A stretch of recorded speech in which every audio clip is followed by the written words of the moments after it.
the Lord, church. Let us pray together. We thank you, Almighty God, for this beautiful time.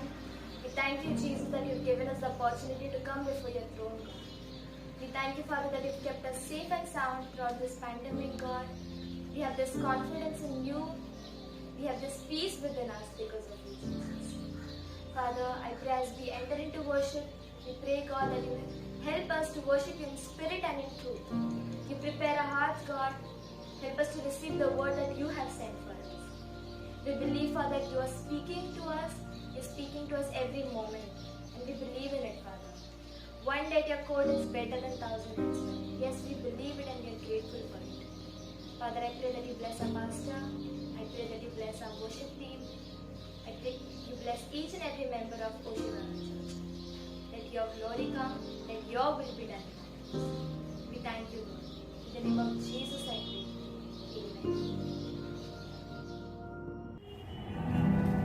Church good morning. आइए सब मिलकर हम परमेश्वर की स्तुति और परमेश्वर की आराधना करें। वही है जिसने हम सबको बनाया है। आइए उसके नाम को हम ऊंचा करें।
Deserve all the glory and honor.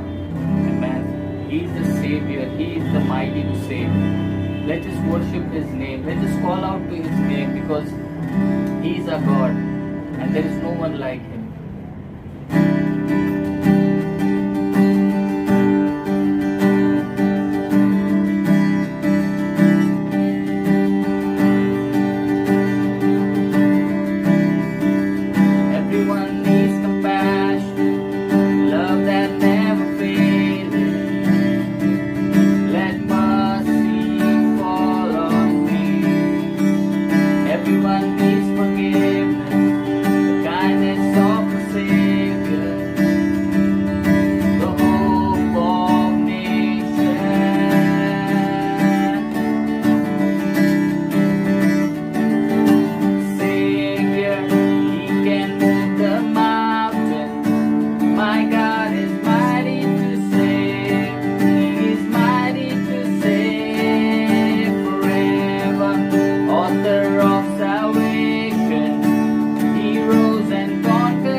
glory of the risen King. Jesus, shine light and let the whole world see.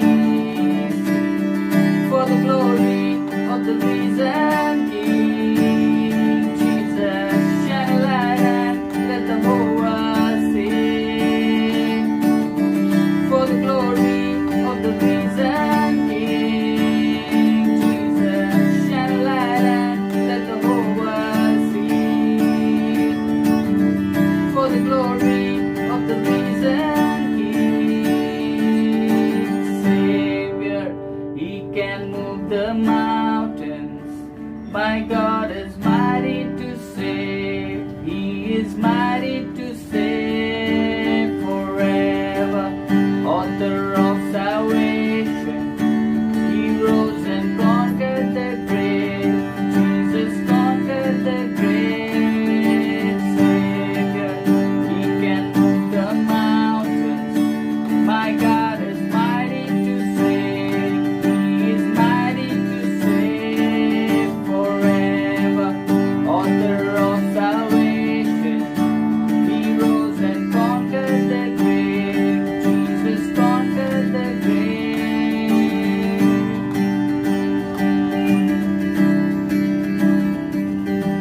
Thank you, Lord. Thank you for this time, Lord. Lord, we surrender everything into your hands. परमेश्वर, हम सब कुछ आपके हाथ में समर्पित करते परमेश्वर. हम आपके नाम को ऊंचा उठाते प्रभु. We bless your holy name, Lord Jesus. We magnify your name, Lord. And we give you all the glory and honor, Lord. इस आगे की सभा को परमेश्वर हम आपके हाथ में देते प्रभु. सिर्फ और सिर्फ आपके नाम को महिमा मिले. ऐसी प्रार्थना यीशु के नाम से करते हैं. आमीन. Praise the Lord. परमेश्वर हम सब के पैसों को दोगुना करना चाहते हैं. This is true. प्रभु का हृदय क्या कहता है कि कोई भी गरीबी में ना जिए. 2 कुरिन्थियों अध्याय 9 वचन 11 कहता है कि तुम हर बात में धनवान या अमीर किए जाओगे. प्रभु कहते हैं कि मैं तुम्हें हर बात में धनवान करना चाहता हूं ताकि तुम उदारता से देने वाले बन जाओ. संसार कहता है कि अगर आपको पैसा मिलता है तो या उसे खर्च कर दे या उसे बचा ले. लेकिन प्रभु कहते हैं कि मैं तुम्हें आशीषित करूंगा और तुम उदारता के साथ देने वाले बन जाओगे. हालेलुया. आमीन. तो आइए हम सभी प्रभु के राज्य में उदारता से बोने वाले बने. आपका दान और भेंट ऑनलाइन भेजने की जानकारी आपके स्क्रीन पे आ जाएगी. अगर आप ऑनलाइन नहीं भेज सकते हैं तो आप हमारे फोन नंबर पे हमसे संपर्क कीजिए. हम आपकी सहायता करेंगे. अगर आपको कोई प्रार्थना या किसी अन्य जानकारी की आवश्यकता है तो आप हमें जरूर कॉल करें. परमेश्वर आप सबको आशीषित करे. Hallelujah.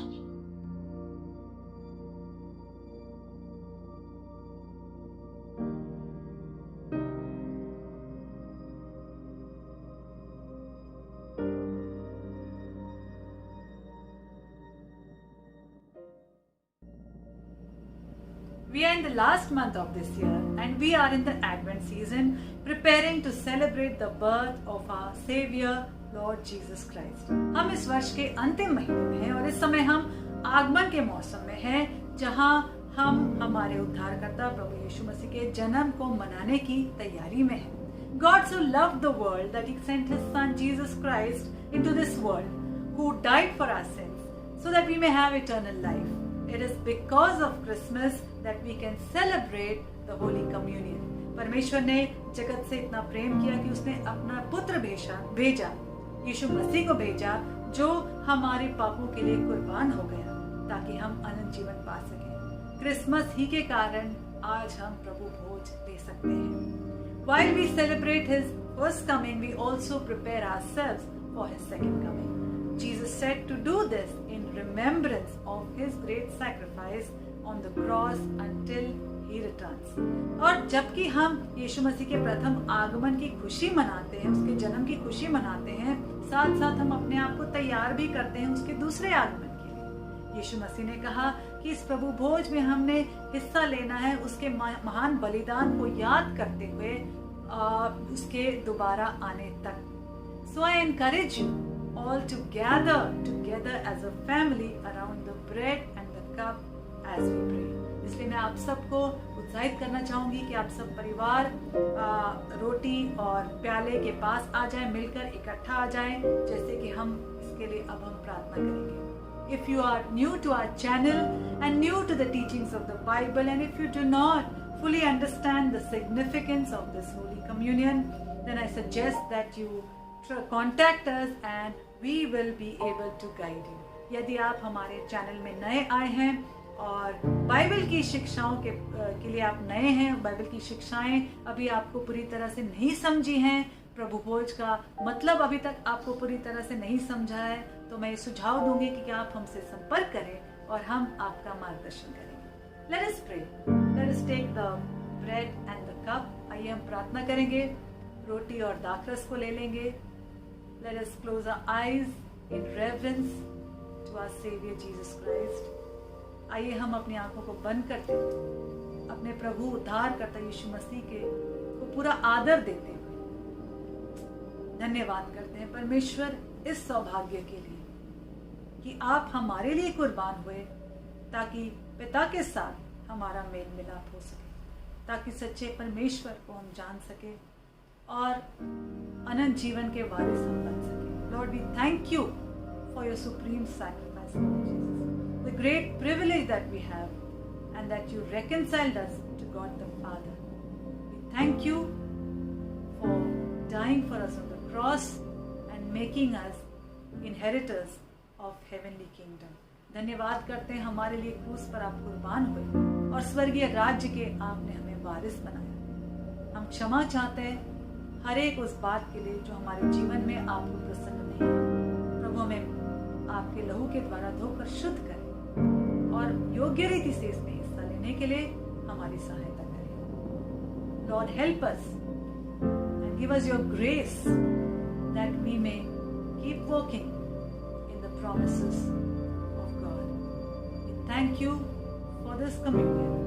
Help us to partake in a worthy manner. In Jesus' most precious name I pray. यीशु मसीह के सबसे महान और अद्भुत नाम से मैं ये प्रार्थना करती हूँ. आमीन. Now you may partake the communion in your homes. और अब आप अपने घरों में अपने परिवार सहित प्रभु भोज में हिस्सा लें. All my life you have been faithful. All my life you have been so, so good. With every breath that I am able, I will sing of the goodness of God. I will sing of the goodness of God. I love you, Lord.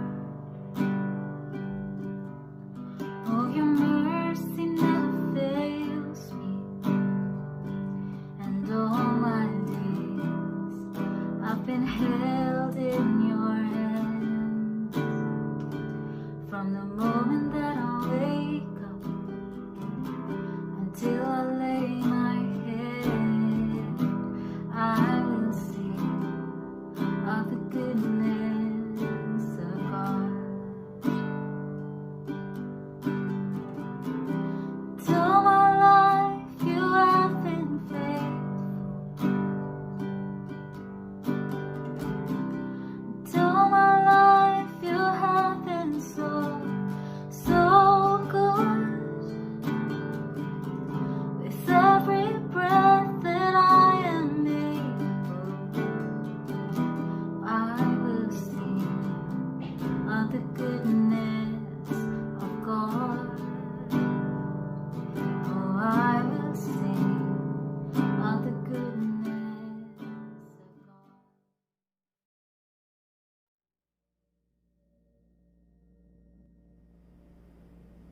We have entered the Advent season, which marks the start of preparation for the celebration of Christmas. So today we are starting a new series on Advent, and the title of today's message is Promise of Christmas.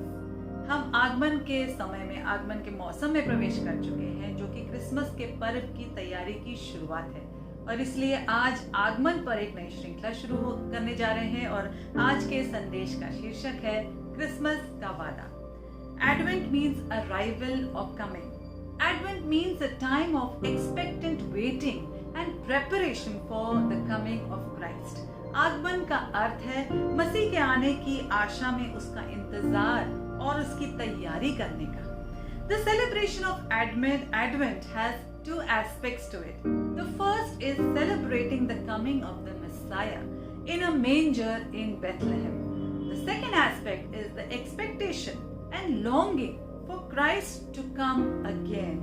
We know that this time He will come in great power and glory, and to have our hearts and lives equally ready for this great event. आगमन के इस समय को मनाने के पीछे दो पहलू हैं। पहला ये कि बेथलेहम की चरनी में मसीहा के जन्म का आनंद मनाना, और दूसरा पहलू है मसीह के दूसरे आगमन के लिए एक आशा और एक तीव्र इच्छा होना, जो हम जानते हैं कि अब की बार वो बड़ी सामर्थ और महिमा के साथ आएगा। और इसलिए हमारे हृदय और हमारे जीवन को उस महान घटना के लिए भी उतना ही हम तैयार रखें। Advent is an important time to focus on the true meaning of Christmas and to align our hearts to it, apart from all the busyness of the festivities of the Christmas season.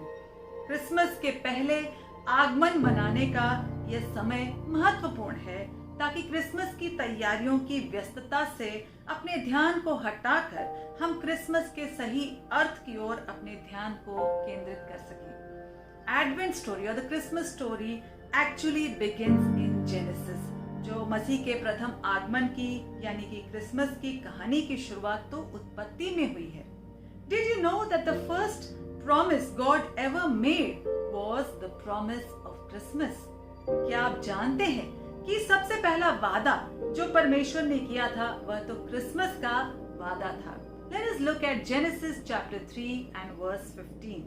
And I will put enmity between you and the woman, between your seed and her seed. It shall bruise your head and you shall bruise his heel.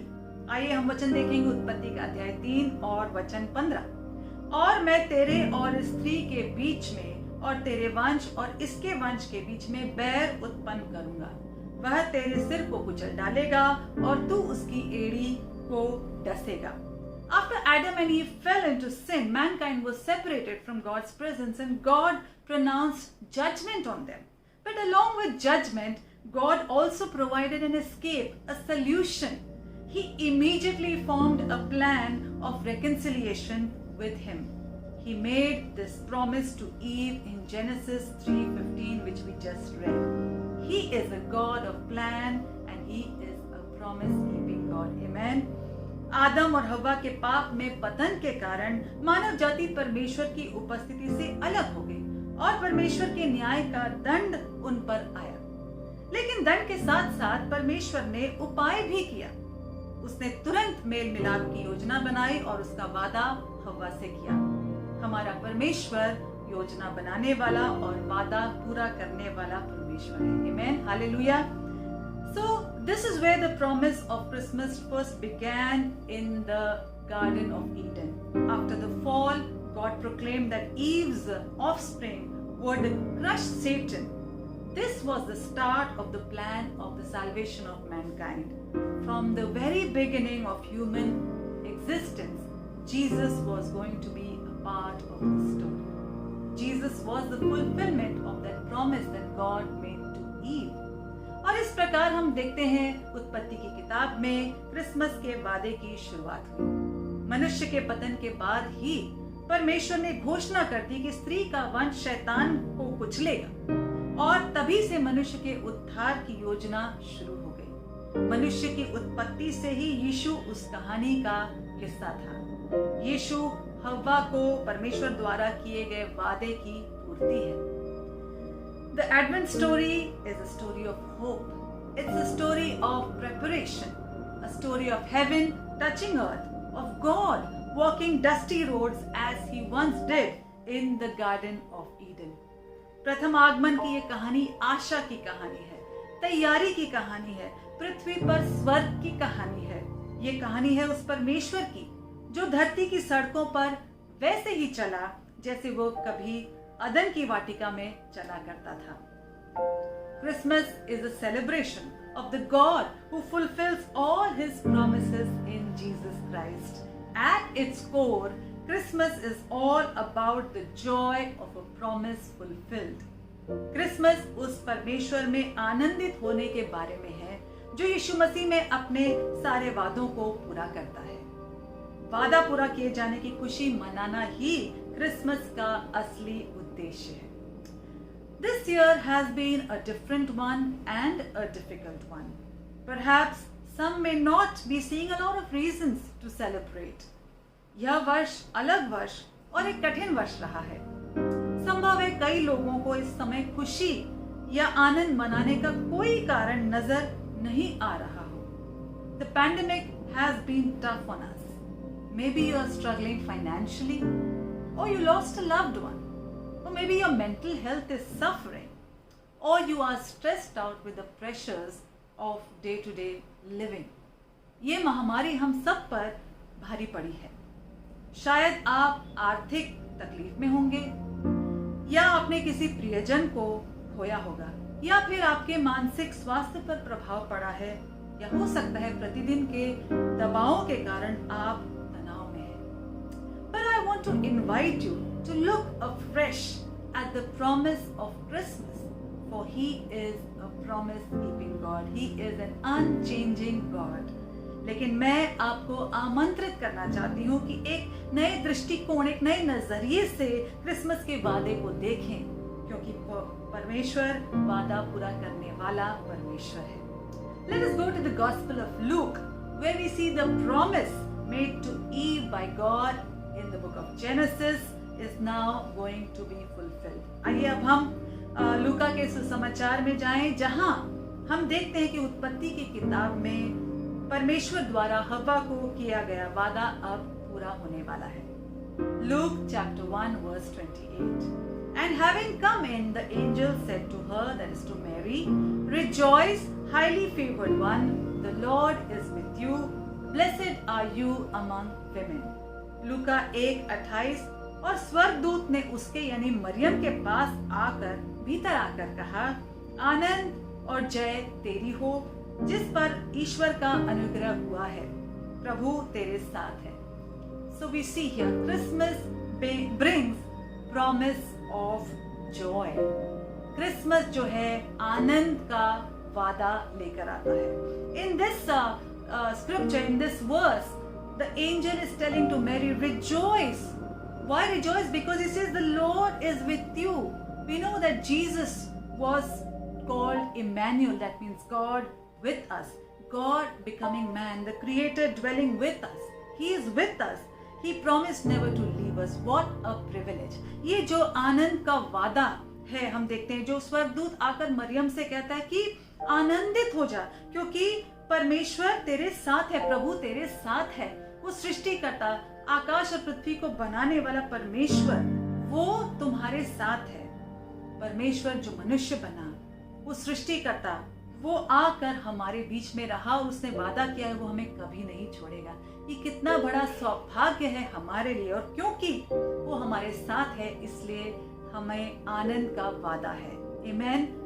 He was with us before Corona, He is with us during Corona, and He will be with us always even in the future.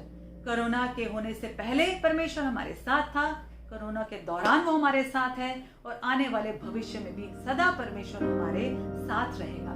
You know, we are the happiest when we are with people who genuinely love us, like our family and friends. And you know what? Jesus loves us most of all. हम सभी अक्सर तभी सबसे ज्यादा खुश होते हैं जब हमारे प्यार करने वाले लोगों के साथ हम रहते हैं, जैसे कि हमारा परिवार या हमारे दोस्त। और क्या आप जानते हैं कि यीशु उन सब से अधिक हमसे प्रेम करता है। In John 15:11, Jesus says, "These things I have spoken to you that my joy may remain in you and your joy may be full." यूहन्ना 15:11 में यीशु ने कहा कि मैंने ये बातें तुमसे इसलिए कही हैं कि मेरा आनंद तुम में बना रहे और तुम्हारा आनंद पूरा हो जाए। ये ऐसा आनंद है जो हमारी परिस्थितियों से बढ़कर है, परिस्थितियों से परे है, जो हमारी परिस्थितियों पर आधारित नहीं है। So firstly we see the promise of joy. तो सबसे पहले हमने देखा कि आनंद का वादा है क्रिसमस में यीशु मसीह के प्रथम आगमन में। Let us go on to Luke chapter 1 and verse 28 again, where the angel tells, "Rejoice, you highly favored one." फिर एक बार देखेंगे लूका 1:28 में, जहाँ स्वर्गदूत मरियम से कहता है कि तू आनंद कर क्योंकि तुझ पर ईश्वर का अनुग्रह हुआ है। So here we see the second promise is the promise of favor. तो दूसरा वादा हम देखते हैं अनुग्रह का वादा। The angel is telling her that you are highly favored. स्वर्गदूत उससे कहता है कि तुझ पर तो ईश्वर का अनुग्रह हुआ है। Mary was a simple young teenager with no high social status or influence. She was inexperienced and yet God showed favor. We don't have to be rich or famous or successful to enjoy God's favor. Maryam जो थी एक बहुत ही सरल सी साधारण सी नवयुवती थी।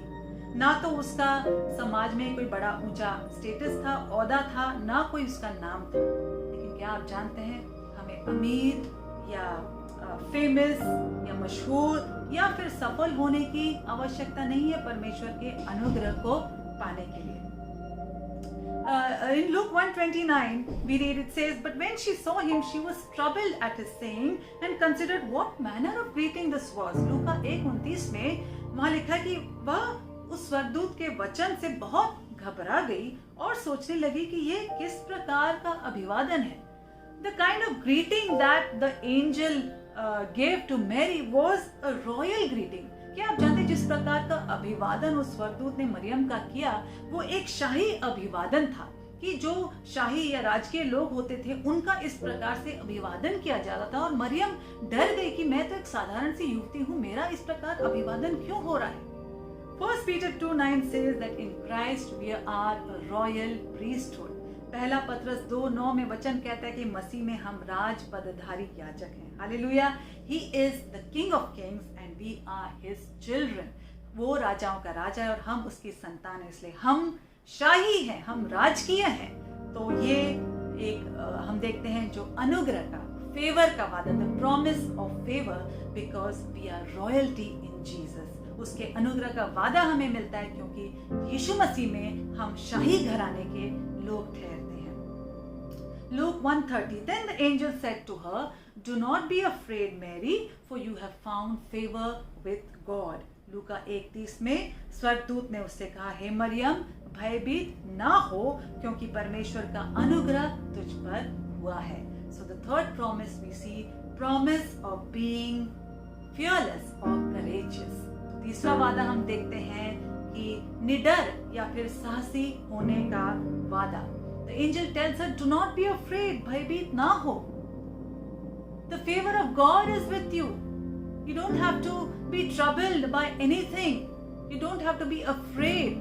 You be bold and be strong. जैसे कि वचन कहता है कि निडर बन, हियाव बन, क्योंकि परमेश्वर तेरे साथ है। Amen. इस वचन में मरियम की जगह आप अपना नाम लगाएं और कहें कि हाँ, मैं भयभीत नहीं होऊंगा। In this verse, put your name in the place of Mary and declare and confess that I am not going to be fearful. Hallelujah. Luke 2:10. Then the angel said to them, do not be afraid, for behold, I bring you good tidings of great joy, which will be to all people. लूका अध्याय 2 वचन 10। तब स्वर्गदूत ने उनसे कहा, मत डरो, क्योंकि देखो मैं तुम्हें बड़े आनंद का सुसमाचार सुनाता हूँ जो सब लोगों के लिए होगा। This verse is when there were some shepherds who were looking after the sheep at the night time and an angel comes and announces the birth of Jesus. ये वचन हम देखते हैं उस वक्त का है जब कुछ गडरिये रात के समय भेड़ों की रखवाली कर रहे थे और एक स्वर्गदूत आकर उन्हें घोषणा करता है कि उद्धारकर्ता का जन्म हुआ है। और इस वचन में यही संदेश वो लोग देते हैं कि भयभीत ना हो, कि मत डरो. This is the same message that the shepherds are being given, that do not be afraid. So this is the promise of Christmas, to be fearless, to be courageous. तो ये हम देखते हैं क्रिसमस का एक और वादा हमारे लिए कि हम निडर बने, हम साहसी रहे, क्योंकि परमेश्वर हमारे संग है. चाहे परिस्थिति कोई भी क्यों ना हो, हमारे सामने किसी भी प्रकार की चुनौती क्यों ना हो, हमारा परमेश्वर हमारे संग है. हमें कभी नहीं छोड़ता है, कभी नहीं त्यागता. इसलिए मत डर. हालेलुया. हमें भयभीत नहीं होना है. Luke chapter 2 and verse 14. Glory to God in the highest and on earth peace, goodwill toward men. लूका का अध्याय 2 वचन 14 कि आकाश में परमेश्वर की महिमा और पृथ्वी पर उन मनुष्यों में जिनसे वह प्रसन्न है शांति हो. And we see here the promise of peace. और यहाँ हम देखते हैं शांति का वादा. Jesus is called the Prince of Peace. He gives us peace that passes all understanding. यीशु मसीह शांति का राजकुमार है. वो हमें ऐसी शांति देता है जो समझ से बिल्कुल परे है. There may be turmoil around us, uncertainty around us, but we have to allow the peace of God to guard our hearts. चाहे हमारे आसपास कितनी भी अनिश्चितता हो, चाहे हमारे आसपास कितना भी कंफ्यूजन क्यों ना हो, लेकिन हमें परमेश्वर की शांति में बने रहना है, क्योंकि वो हमें सुरक्षित रखेगी. Never forget that Christmas is a promise of hope. हमें कभी इस बात को भूलना नहीं है कि क्रिसमस एक आशा का, उम्मीद का वादा है.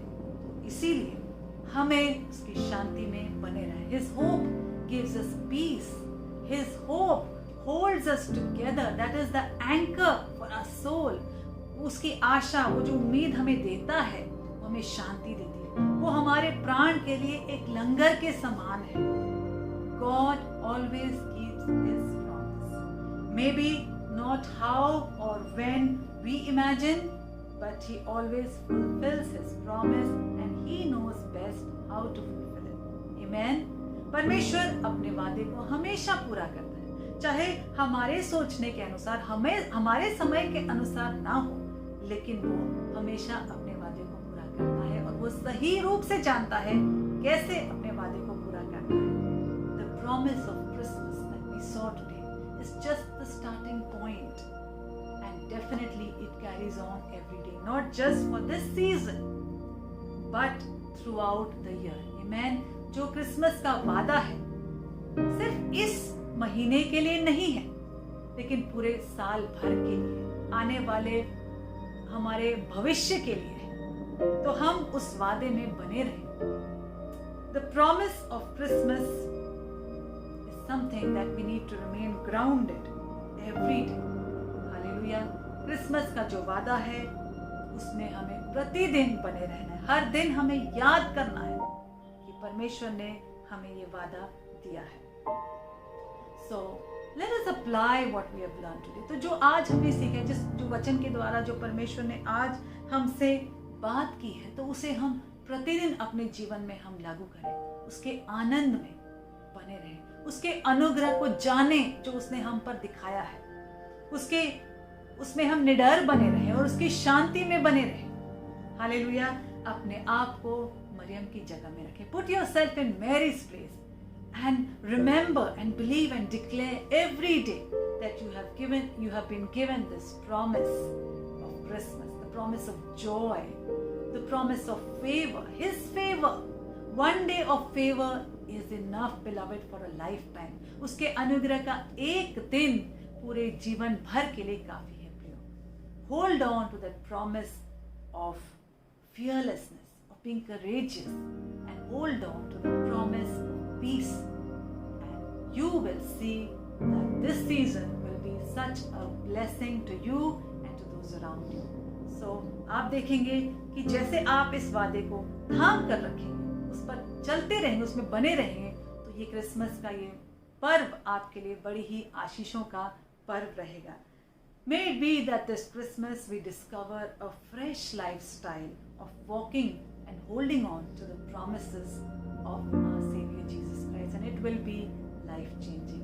और होने दे कि सारी परिस्थितियों के बावजूद ये वर्ष जैसा भी रहा अब तक, हम धन्यवाद करें कि परमेश्वर ने हमें संभाला और उसके वादों को हम थाम कर रखे, और होने दे कि हमारे लिए ये एक जीवन बदलने वाला समय हो। आने वाला समय अच्छा समय है प्रियो, और उसके वादे में आप बने रहें। Beloved, the coming season, the coming time is going to be a good time, and so abide in His promises, hold on to His promises. May God bless you all. परमेश्वर आप सबको आशीष दे।